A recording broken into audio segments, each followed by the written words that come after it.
What's happening, guys? Today I'm here with my 1960 c60 and we're going to get this puppy fired up, I think.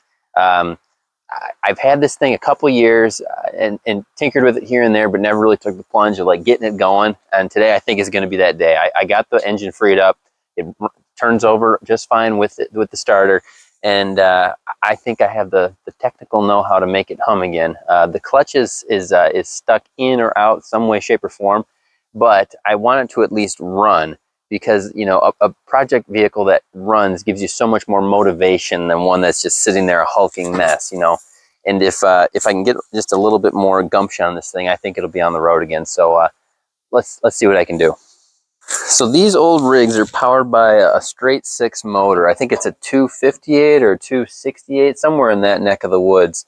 Not a powerhouse by any standards. It has a 4-speed in it, an SM 420, and a 2-speed rear end, neither of which really function. But today I want to try to get this running. And I've sort of stolen parts out of this over the years. I've taken out the coil, I took some spark plug wires, I've done that sort of thing. So I want to put it all back together, make sure I've got good spark at the distributor, and it's turning over real good off the starter. So I think a little bit of ether and this thing should at least chug for us, and that would be enough for me to get some motivation on this thing.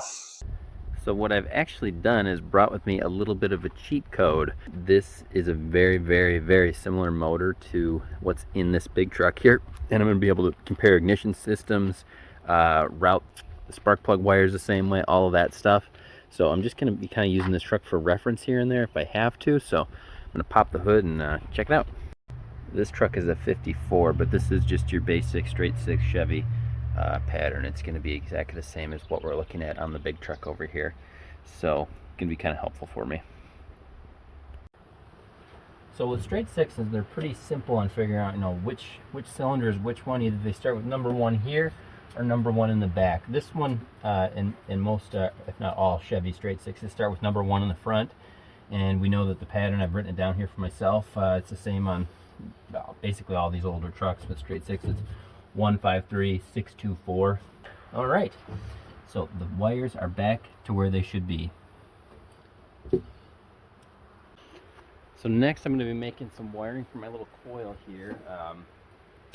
Goes grounded to the distributor, and the power I'm just going to go right to the battery, so I know that there's nothing, you know, messed up in between here, the key, wherever. That's just going to be temporary, just for today to see. I say temporary, it'll be there for 15 years if I get it running right today.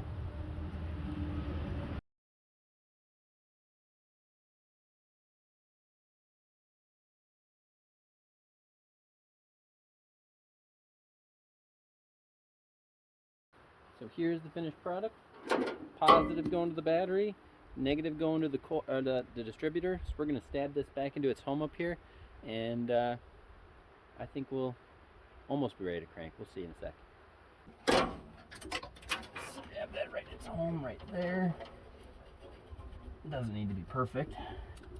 And I really fiddled with this quite a bit to try to get the points set correctly to where they're going to spark. Bam. All right, right now I'm going to get in the truck and try to start it and see if I have any spark there at the points. I think I do. We shall see here in a moment.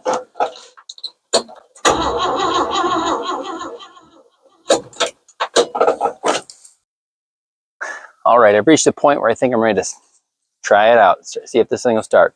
I know that carburetor looks like it's been stored at the bottom of the sea. This thing is ancient. I don't know if it has any compression on and on, but we've gotten this far, we may as well see what it'll do.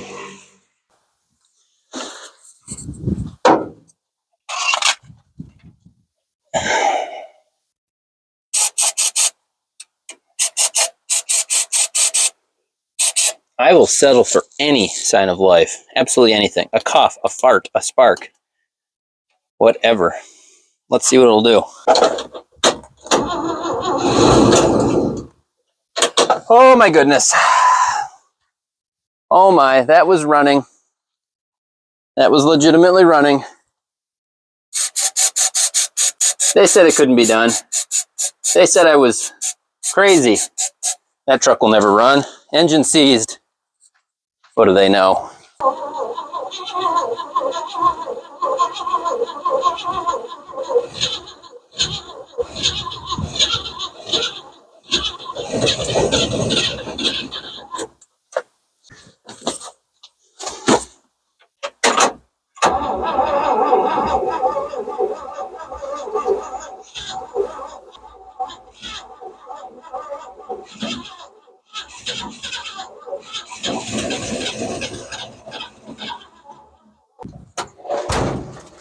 Well, guys, I think that's all we're going to get out of it, unfortunately. I am still really pleased with the way it ran. Even for that split second there, it fired up to life. It roared. I don't think it seized at all. I think it has full compression.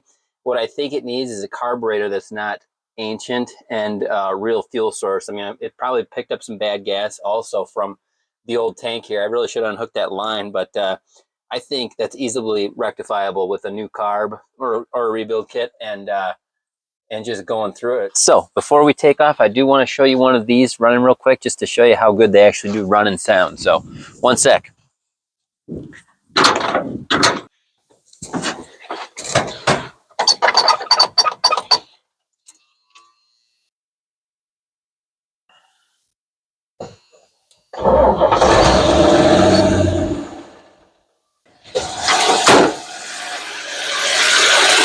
That's how one of these should sound. So thanks a lot for joining me here today, guys. Hope you enjoyed it. Question, what would you do with the truck? Would you scrap it? Would you do something fun with it? Let me know in the comments, guys. Thanks.